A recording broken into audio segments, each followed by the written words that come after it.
नमस्कार। रिश्ते तो ख़त्म हो चुके हैं। सोनीपत के एक बहुत बड़े व्यापारी, कपड़ा व्यापारी, जिसको पुत्र नहीं था, 3 पुत्रियां थी।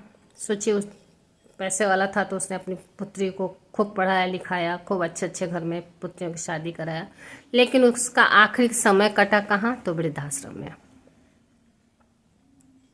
ये भी कोई अब बड़ी बात नहीं हो गई। वृद्धाश्रम में अच्छे अच्छे लोगों का समय कटता है, इनका कटा तो क्या कटा। तो इनका उसमें वृद्धाश्रम में ही है। संयोग से वृद्धाश्रम में इनकी मौत हो जाती है।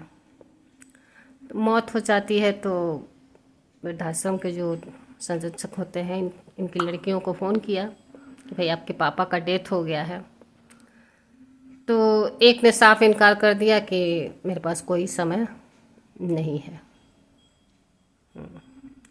दूसरे ने कहा कि अब जो भी है आप अपना कर लो और हमको वीडियो कॉल करके दिखा दो, मैं नहीं आ सकती। तीसरी ने एक ने कह दिया कि ऐसा है कि मैं 5100 रुपया भेज दे रही हूँ, पापा का अंतिम संस्कार कर दो और उसका वीडियो बना के तुम मुझे भेज दो। ये हालत है आज के समाज की, ये हालत है संतान की। इस संतान के लिए आदमी एड़ी चोटी एक करता है, दिन रात परिश्रम करता है। इस संतान के लिए वो कितना झेलता है, वो पैदा करने वाला और संतान को बड़ा करने वाला समझता है। लेकिन उसको वापसी में क्या मिला? मरने वाला तो मर गया, मर के जो जाता है वो वापस देखता थोड़े ना है। हाँ, लेकिन समाज को एक संदेश दे के जाता है। वो देखने नहीं आता है, लेकिन मरने के बाद जो उसका होता है वो एक समाज को संदेश होता है। और संदेश साफ है कि आज के ज़माने में वाकई कोई किसी का नहीं। कुछ संतानों ने ऐसी घृणित कार्य कर दिए हैं जिससे जो लॉयल संतान है उन पर से भी विश्वास कम होता जा रहा है। ऐसा नहीं है सब संतान एक जैसे हैं। आज भी बहुत से संतान ऐसे हैं, मैंने देखा है, जो अपने माता पिता की भरसक सेवा करते हैं, अंतिम अंतिम सांस तक सेवा करते हैं और अंतिम सांस तक उनको जान से बचाने की एड़ी चोटी लगा देते हैं। इस शहर उस शहर, वहाँ इलाज करवाते हैं। लेकिन ये ऐसे संतान को क्या कहेंगे? मेरे पास तो ऐसे संतानों को कहने के लिए कोई शब्द नहीं है, कहूँगी तो और बहुत कुछ हो जाएगा। लेकिन ऐसे संतानों को आप क्या कहेंगे? 1 2 नहीं 3 बेटियां थीं। कहते हैं मैं हमारी बेटियां छोरों से कम है क्या? तो जब आप लड़कों की बराबरी करती हैं तो इसमें भी आपको लड़कों की बराबरी करना था ना, अपने पिता की देखभाल करनी थी ना। केवल लड़कों की बराबरी करने से हो जाता है? आज आपके जिस पिता ने पाला पोसा सब कुछ किया, उस पिता के लिए आपके पास समय नहीं है। हैरानी की बात है।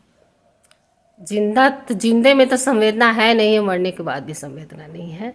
आज आदमी का हृदय जो है एकदम पाषाण हो चुका है, पत्थर हो चुका है।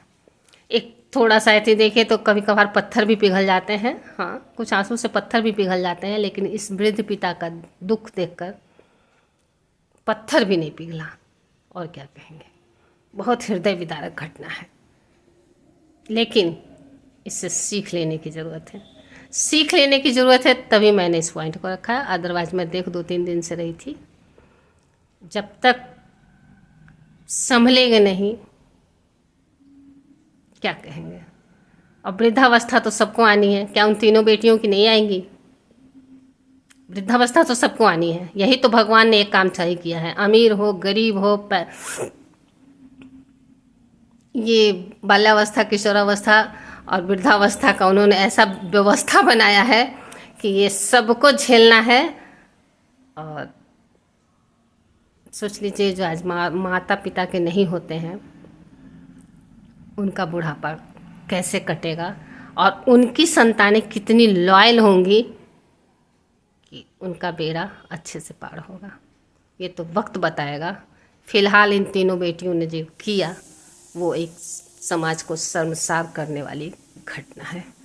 वाकई हमें शर्म आ रहा है। धन्यवाद।